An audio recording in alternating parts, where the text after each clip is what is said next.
this is a Cool Couch Cinema side project of Talk Comics to Me, where we get together with Christopher and make him watch shows with us, because why would we not do that? We love dragging him into our business. Yes. And he just said it's like playing, so we'll continue playing. Yeah. We'll play this game. Yeah. And in a few weeks we'll be moving, so you'll just get a whole change of scenery. All of us will be... New setting.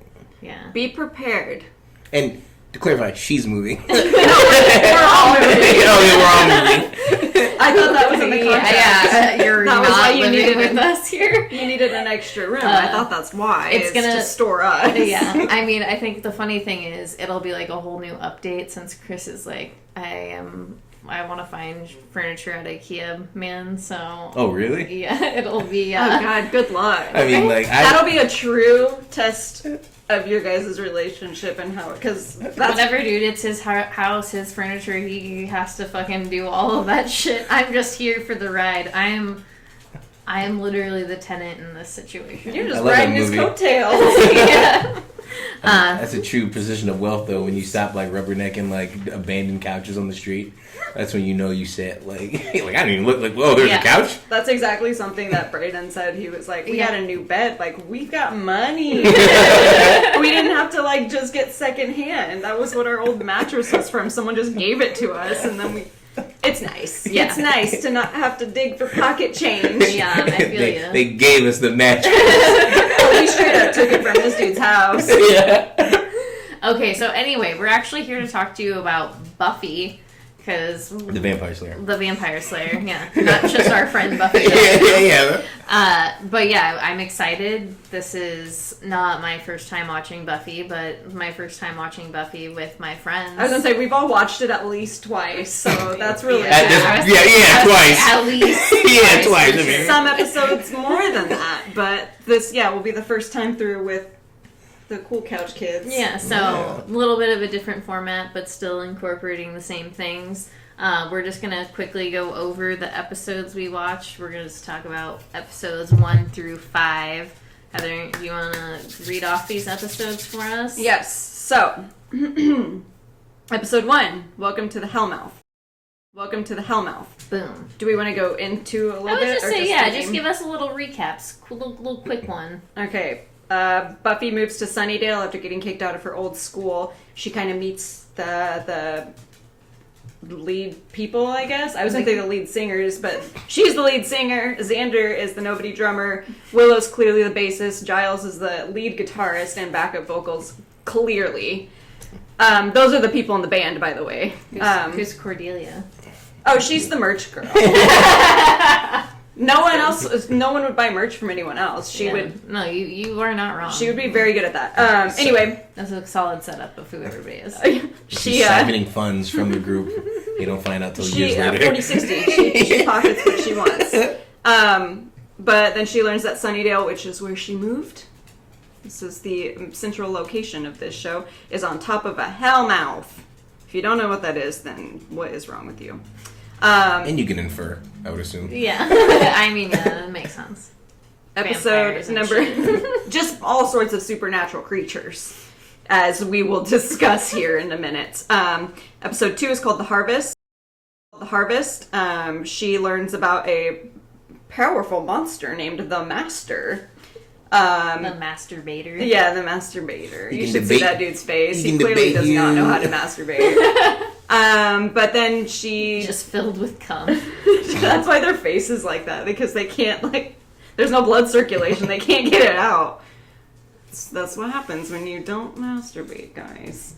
Anyway. Self-love's important. There's a lot of vampires in Sunnydale, so she's like, I'm in business. Episode 3 is called Witch. Buffy tries out for the cheerleading squad. One of the girls there who has been friends with Willow since they were very young is starting to act real weird. She's a witch. But it's deeper than that. Number 4 is Teacher's Pet. Xander likes to fuck praying mantises. What was it, episode 5? Oh, goodness.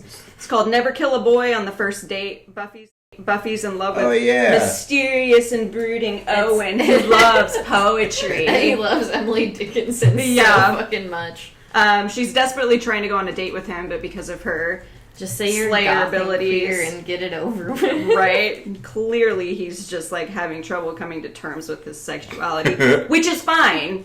I'm not saying that's bad. I just just do it, dude. I had a coworker of mine was complaining about another coworker, and she goes, "You know what? Like, he's probably out there reading a book. You know those guys." And she does this.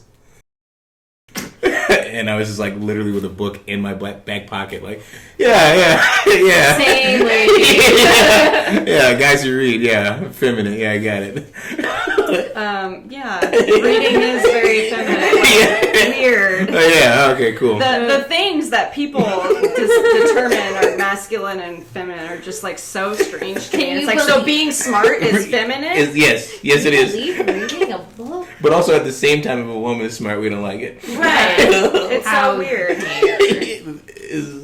And that is kind of like the soup of like these 5 episodes. Yeah, definitely. I mean, the 90s were a weird time. Yeah, the 90s truly were a time where it was just like, alright, you're just gonna say things and just fucking put them out there and not give 2 shits. I don't care if this ruins my career. I've said it in public many a times. I'll say it being recorded.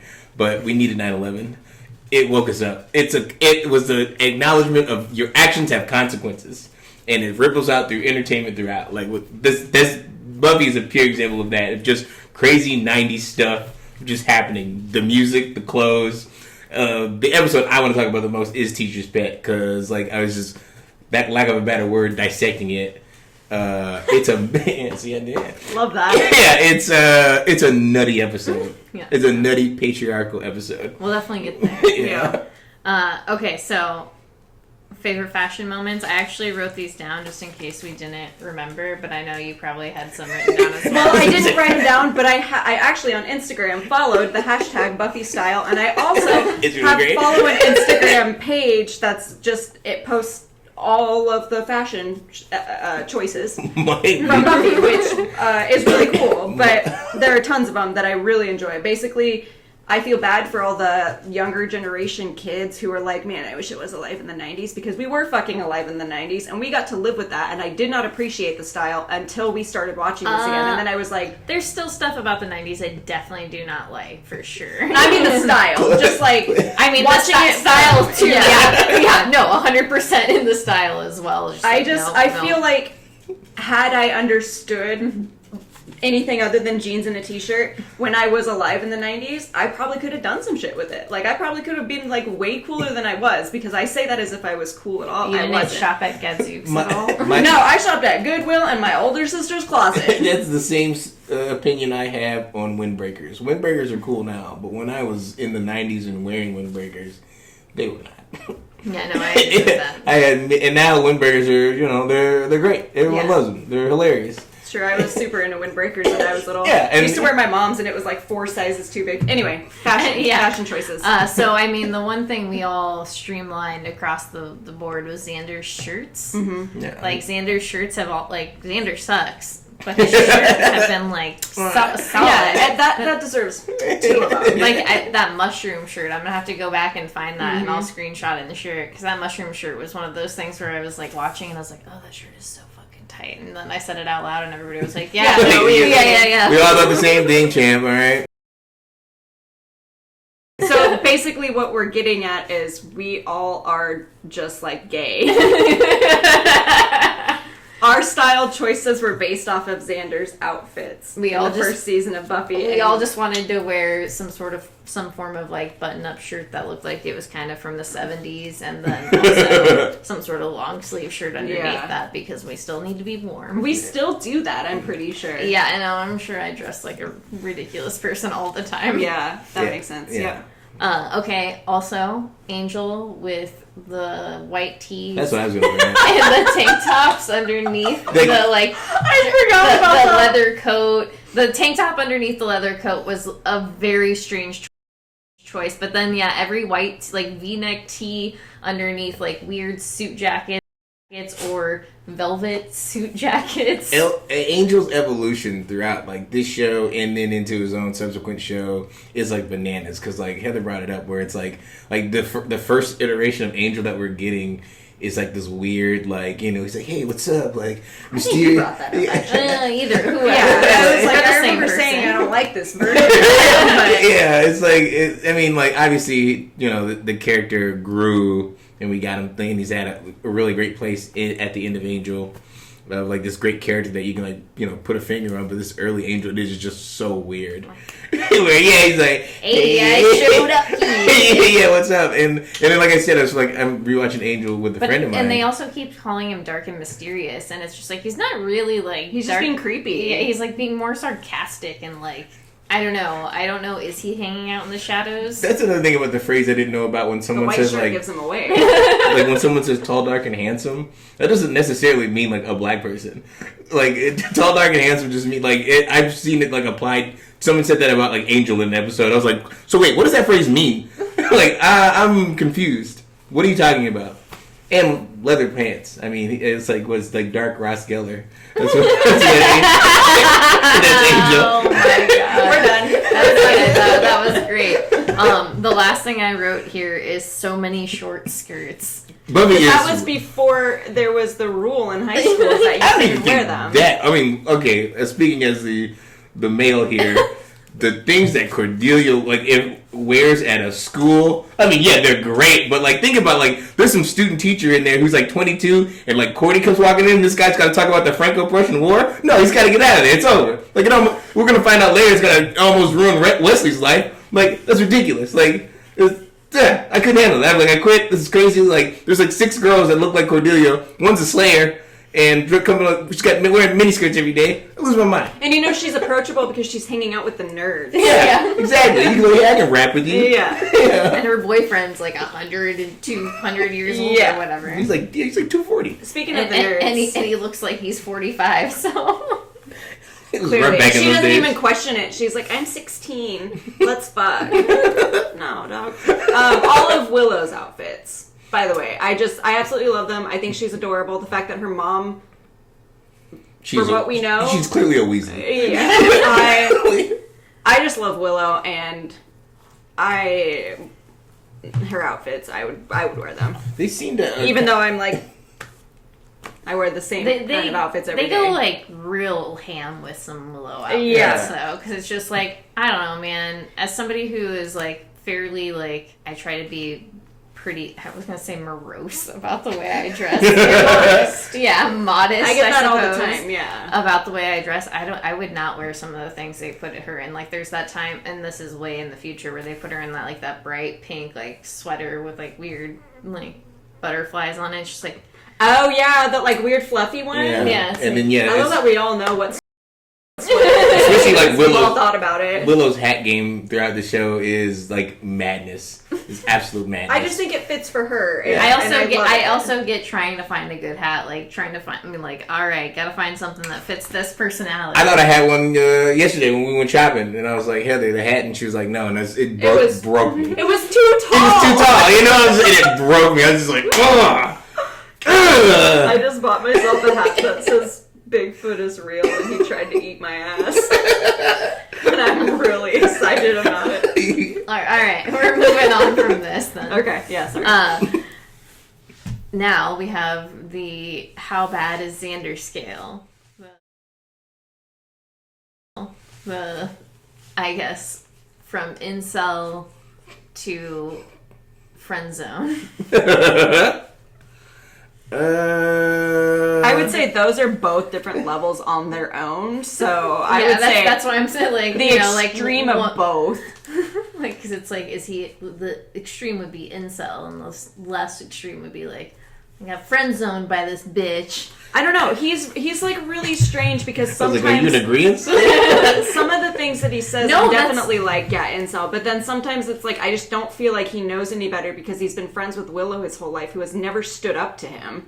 You know, he's never had like a woman who's been like, dude, don't fucking say that. Yeah. Like no one's so he doesn't. I feel like he doesn't know any better because no one's told him that. If we were friends with him, he wouldn't even be our friend because we would have straight up told him within the first 5 minutes, like, dude, you fucking suck. But extreme incel is what I'm getting at. I use the term friend zone because, like, I think when I watch, anytime I've gone back and watched this show, especially right now, it's like focusing on Xander's character. It's just like that is exactly what like friend zone dudes think. Mm-hmm.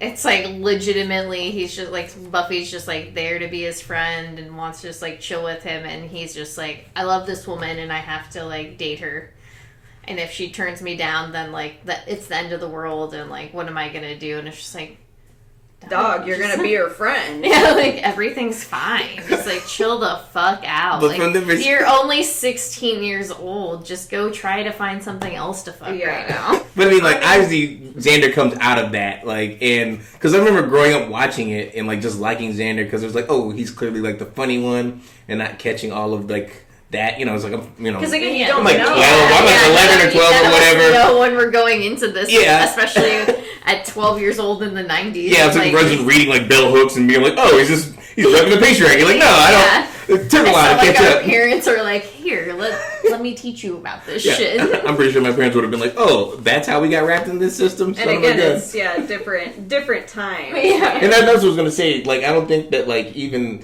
if Willow had like I think it's probably wrong to say backbone. I don't think she has lack of one, but I don't think she had the tools to like educate Xander to be like, because you know it's like that's the whole thing about the system. It's like, you know, both genders are policed in a certain way where they police themselves and each other to where like they don't like, you know, they don't know, and it seemed like, and because that's another thing too. It's like you can't even forgive some of the stuff Xander does because like all the bad stuff he does when he's like possessed, and like the 5 episodes we've seen him in, like the most recent one, he is possessed and he says, you know, bad things. But then in Teacher's Pet, it's actually he's kind of possessed, but it's pheromones, but still he says like bad stuff. And then I think when he's bad mouthing an angel, he is not possessed. Yeah, he's just being a just being just a grade A hole, and you're just like, so it's like, ugh. And I mean, even sometimes when he's, you know, not possessed or pheromoned,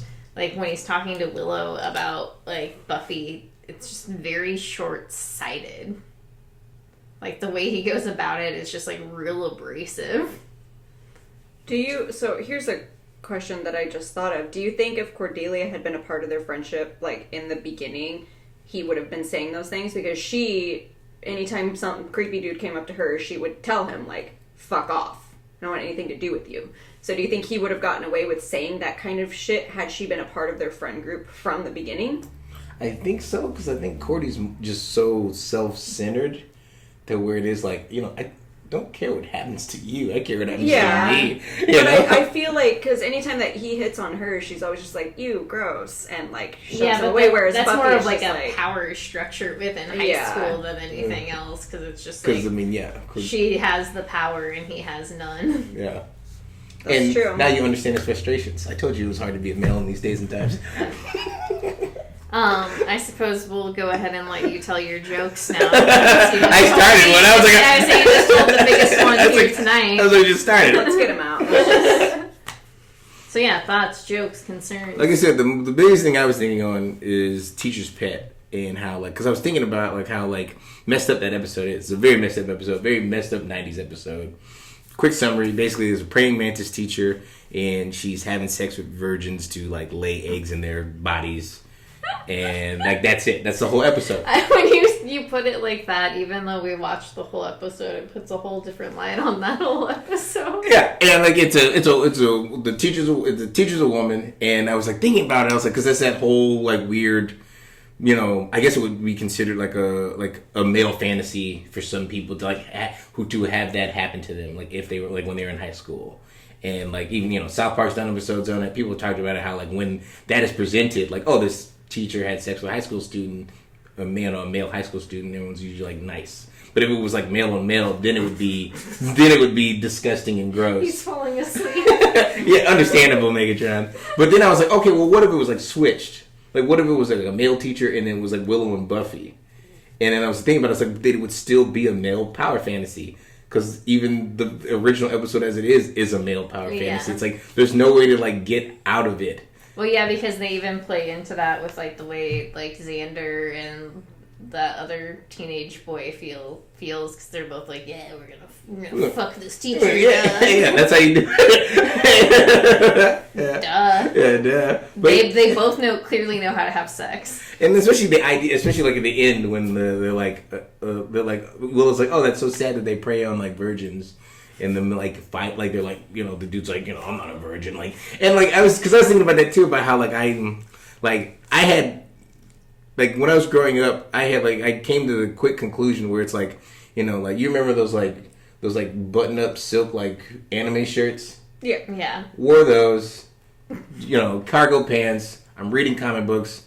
I'm playing Pokemon, card game and Game Boy. Like I come to the conclusion where it's like, well, I know I'm not gonna get laid. Like I should probably let's not make a big deal out of this whole virginity thing because I'm gonna be carrying with this for a while. Like I got it. But then to see other males and then see it like on shows where it is that where they're all wrapped up about like their virginity and like losing it, and it's just like, man, I'm so happy that I kind of got like I kind of got to like jump over that or go under it, how I want to put it. But it was just like that just seems terrible to like if that was your whole school experience. And that's like a huge thing. Like I've watched all the American Pie movies recently. I have too. Oh, that's a shame. And so that's like such a huge, and like I love those movies. I feel like there's a reason I turned out the way I did in my early late teens, early 20s, like my 18, 19, like 20, 21 zone. And it's probably because I rotted my brain with like shit like this and American Pie. Because it's just like full of like, gotta get laid, gotta get drunk, gotta like fuck anything that comes around. And being me, I wasn't like on the lady side of that. I was like, yeah, dog, let's do this shit. Like, but then I'm fucking pies, Yeah. I'm gonna draw that out for me. Yeah, I need a diagram of how that. American Pie has one of the most like bullshit lines in like movie history. Like after. Also a movie with Allison Hayes. Yeah, I was gonna say our girl Willow just making the fucking rounds. And she knew the things we needed to watch her in. After Terry Reid gives homie a blowjob, and he's like coming down, like talking with the boys, and he's like, enough of this blowjob shit. I'm trying to get laid, and I'm just like, like as an adult man who's had sexual encounters, it's like, dude, you just hit the gravy train. Like, what do you even play? Like this movie is like that. I'm pretty sure that movie's messed with men's minds, where it's like, oh. Like we're disregarding blowjobs now. Like Jesus Christ, man! Like it's just like no wonder misogyny and rape culture just lasted so long. Yeah, it's just so in short, go for the guy that reads Dickinson. you were both just all up Owen's ass, huh?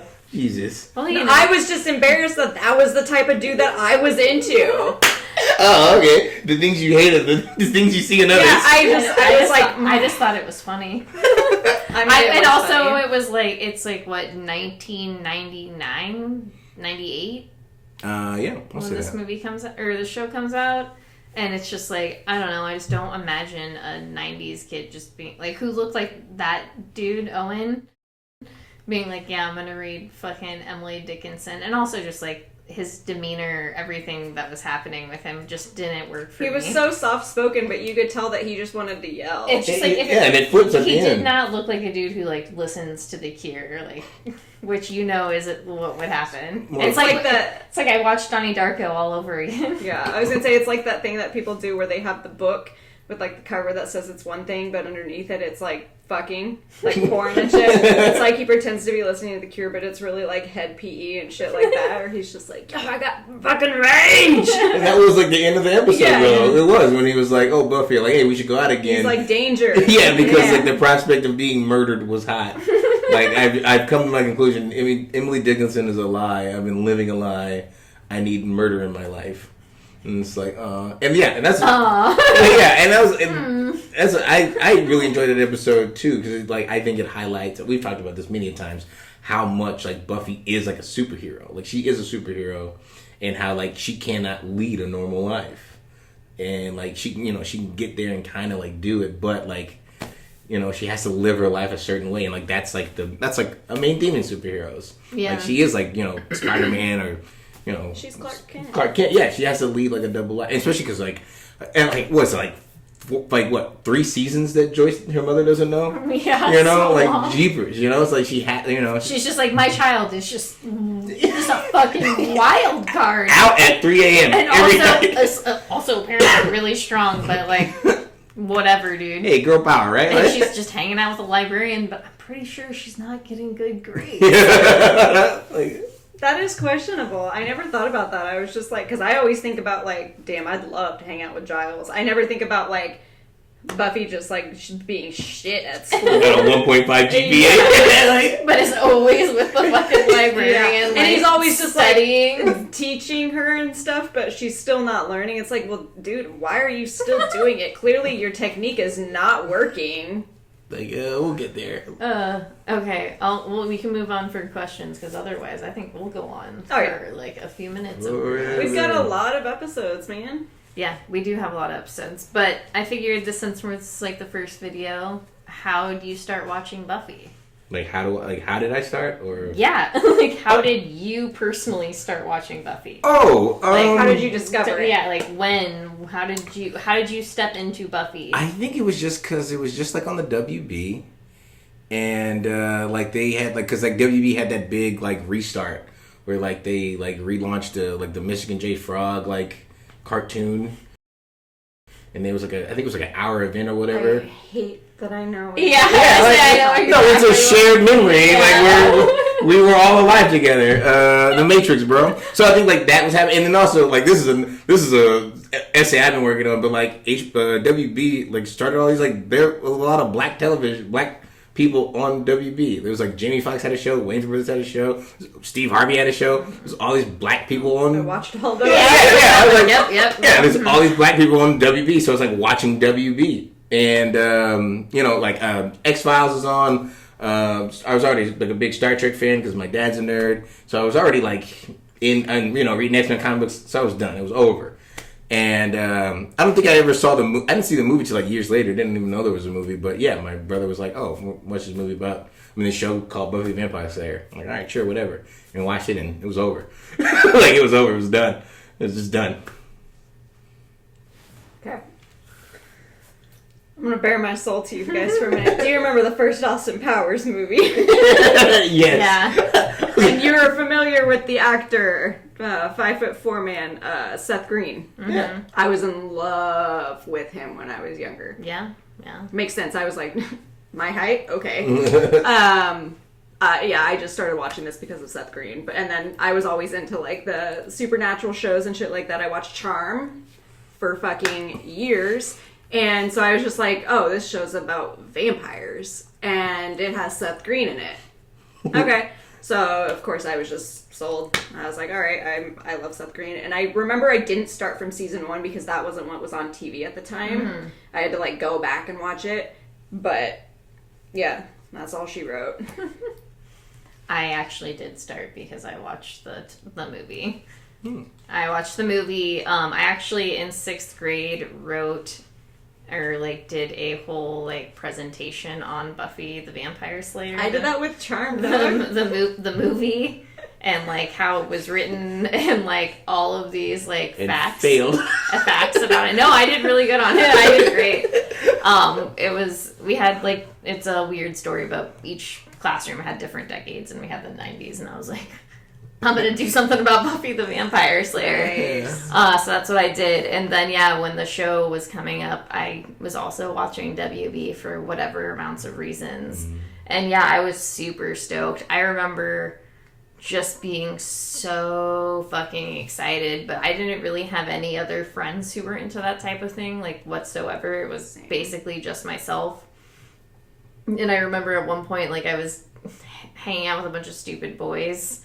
And, like, we were talking during Buffy, and basically they would call me gay, or, like something, something, like, to that effect about me watching Buffy, and it was always just like, well, fuck you, man. Like, I'm not gay because I'm watching Buffy. Joke's on me. Joke's on fucking me. Those kids were right. Who would have thought? Yeah. I remember I got called a lesbian one time for holding my best friend's hand, and she wouldn't hold my hand after that, and I was like always a nervous and scared kid, and I was just like, what's so wrong with being a lesbian? I just want you to hold my hand. Like, I am terrified.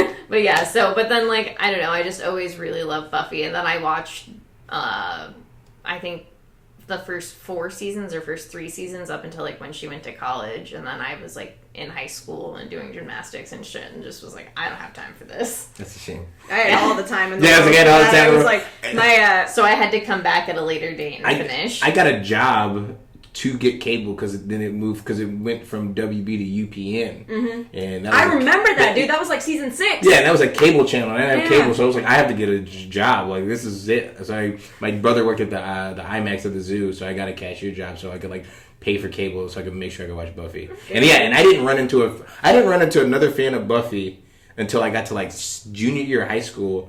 And there was a girl in my English class, and she had a sweatshirt that just said Sunnydale on it, and she wore it every day. And I had to work up the courage because it was like I'm opening with Buffy, I'm gonna be like, hey Buffy, Sunnydale, I know it, I love it, let's talk about it. And yeah, we learned nothing in that English class because it was just like we're talking about Buffy. That's funny because I didn't know anyone who watched it either. My oldest friend, who I am still friends with to this day, like. She had watched it apparently, but we didn't know it until like several years after we had been hanging out. But it wasn't just her who was watching it, it was her mom who was the fan. So I remember like going over to her house for the first time to see her rabbit, Frodo. A fucking cool rabbit, but her mom had like pictures of Spike like hanging up in her room, and I was like, Laura, what the fuck is this? And she's like, oh yeah, me and my mom, we watched like an episode of Buffy every night together. Like that's how they bonded. And I was like, dude, can I join you?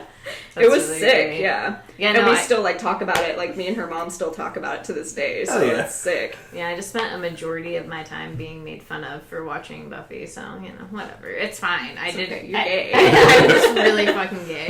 They obviously did not use that word. I just didn't want to use the word that they used. Oh, flamboyant. Yeah, that is exactly the word they used. Either way. Okay, so.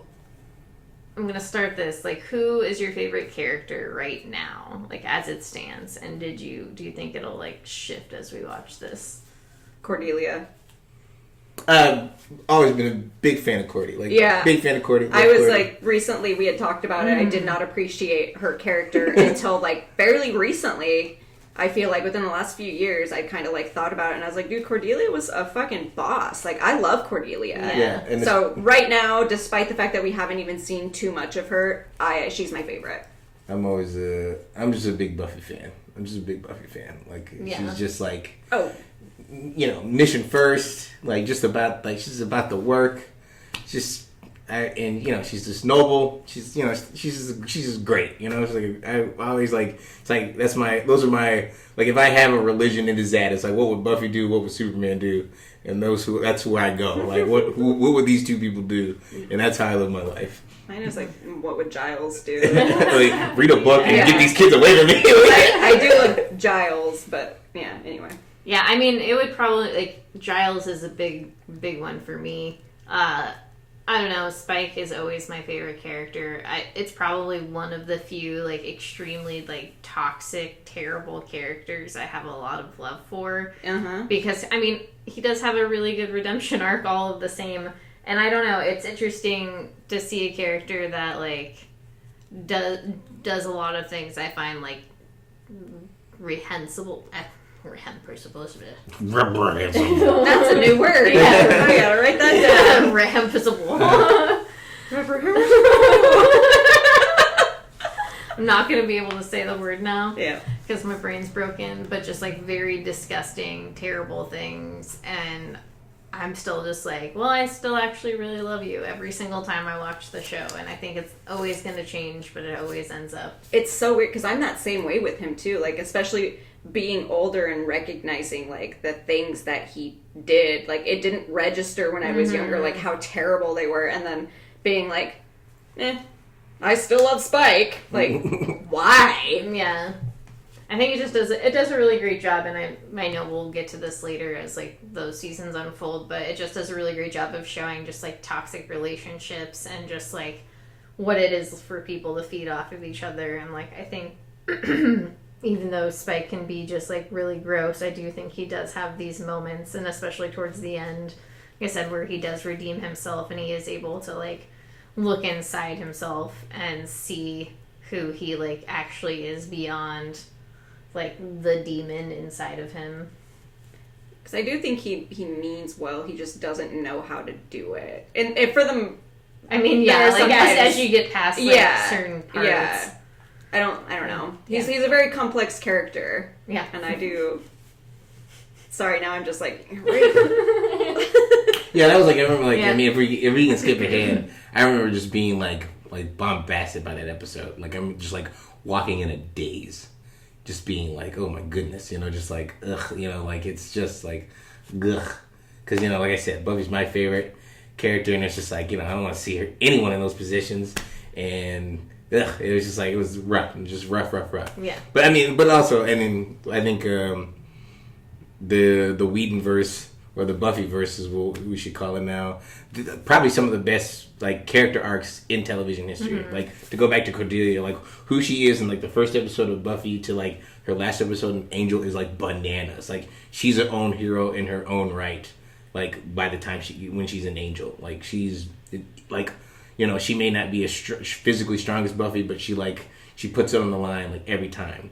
Same with like Wesley, Spike, like everyone in the Buffyverse like just goes through arcs, and you're just like jeepers. Like I didn't like, you know, it's like it's like I, you know, say what you want about like, you know, Sopranos or Mad Men or The Wire or whatever, but honest to God, like they're really putting it down in like Buffy. Like they had these like arcs that were just like going on, and like you see characters grow and like change and like make mistakes. I mean, I hate to spoil it for anyone out there, but the whole like the Willow, Xander, Oz, Cordelia love triangle thing. I mean, like that's kind of like that's like a roadmap for you. Like if you're in that position as like if you're growing up in high school or even like later in life to like how do you navigate, you know, betrayal and things like that. It's just like especially within close friends. Yeah, and close friend groups. You're like, oh, you know, oh spit. Like luckily, you know, I don't have to deal with that. All my male friends are hard straight, which is like, how lucky is that? But not lucky. It's like, come on, nobody's curious here. Come on, jeepers. All right, so my last question. This is stupid, but I think it's funny. Do you think that Buffy paved the way for Riverdale like teen dramas? Oh, 100%. Oh, not sure. Even that. Like everything. Like I said, I've been rewatching Angel with my buddy, and he was like. Supernatural just stole this show. He was like, that's what Supernatural did. They just stole Angel. He's like, they have the same cutaways. They pretty much have like the same monsters. Like, he's like, that is everything. And I'm like, and yeah, but that's what Buffy and Angel did. Like, only reason most Supernatural shows, even I would even say Game of Thrones is worked is because like Buffy paved the way for just so many shows. Because I mean, what other Supernatural show was like on? Like before that was like what, Beauty and the Beast with Ron Perlman and Linda Hamilton, and that wasn't changing anything in the game, you know. God. I mean, you had the X-Files, but I think like, but it's sci-fi more than anything. Charmed. But I think Charm comes later because they're like, yo, Buffy's making dough, dude. Let's do the show about witches. Who gives a shit? I just think too, like the thing about Buffy is that what's that like? The thing about like Buffy is that it is meant for teens and like I guess younger adults versus like I guess also adults versus like, you know, like Star Trek, I guess, is not necessarily for kids. It is. It is not. I watched it as a kid. That's like when I always used to be like, yeah, this is for kids, but it is not for kids. Oh yes, this trade agreement is very interesting. Yeah. I was obviously not catching the things I should have. I wonder if this treaty will get but barred. Like in X-Files, obviously not for kids. Like that show scared the shit out of me sometimes. Every episode. I love that show. Yeah, so it's just like I think we would have been best friends when we were younger. No, we wouldn't.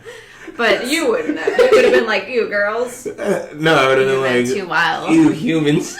But yeah, I just think it's like, that's like why it's my question. Is it like, and then the way they also like present the episodes is very much in this like weird teen drama like esque.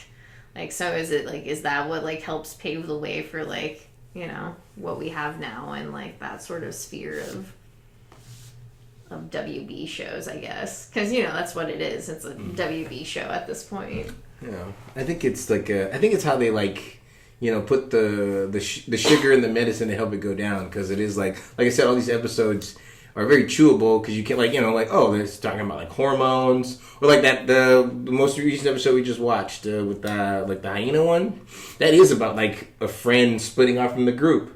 It's like, how do you deal with that if that's ever happened to you going to school? And I think like the biggest, if we can jump ahead, I think the biggest thing, which I didn't learn till years later, as an adult, mid-20s, where it hit me, the metaphor of Buffy and Angel sleeping together, and what that means, and what the message they're trying to say is, this could happen, you could sleep with someone and they can just turn into a monster the next day, or the next moment, and you have to deal with it. And I was just like, oh my god, oh, I was an angel once. You gotta run out and change your life. But it's so I think that that's what made Buffy work, in how in other shows are trying to replicate it, but they just miss, because they were able to have that fantasy element as this kind of this kind of a distraction from it just being this melodrama teen thing, to where it kind of bogs you down. Because I remember watching the first episode of Riverdale and